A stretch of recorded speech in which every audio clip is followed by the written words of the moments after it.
Manufacturing contributes 7.8% to the GDP. But the percentage is a ratio.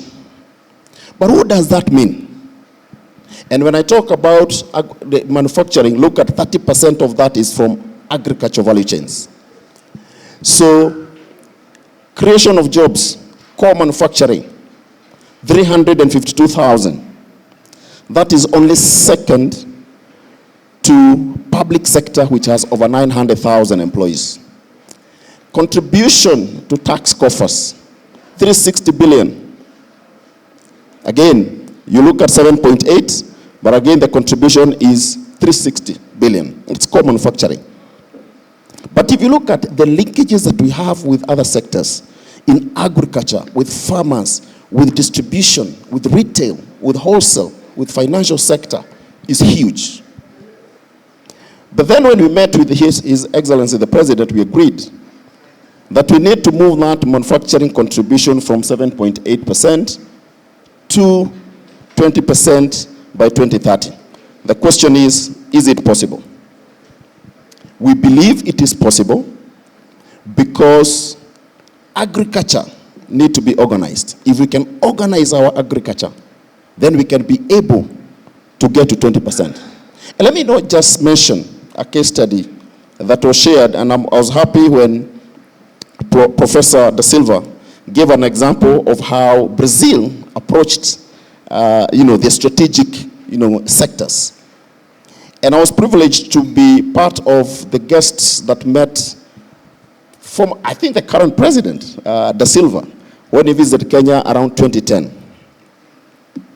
And as usual, we, as Kenyans, sometimes we like lamenting, and we said, we are buying aircraft from you, and I used to work for KQ, so I know about the Embraer, and, we want to sell you flowers. And he gave us a very specific challenge. And he said, listen, don't think about making aircraft. I'll just show you a simple value chain. And he asked who the person who I believe was the Minister for Agriculture, or maybe livestock, to show us the data on chicken, poultry value chain. If you Google today, the export of poultry and poultry products from Brazil is over $10 billion. And the tragedy is that Brazilians are exporting to the markets that are near us. Saudi Arabia, UAE, Africa.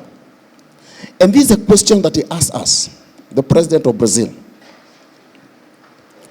Do you know how long it takes them to transport frozen chicken from Brazil to Jeddah?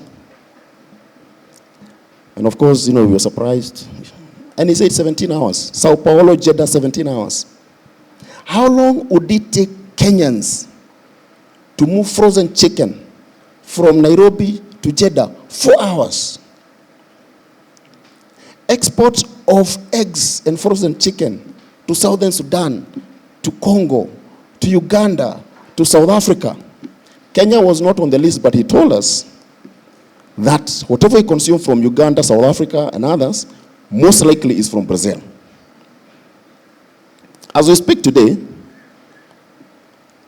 containers of frozen chicken from the port of Mombasa to Southern Sudan is the leading.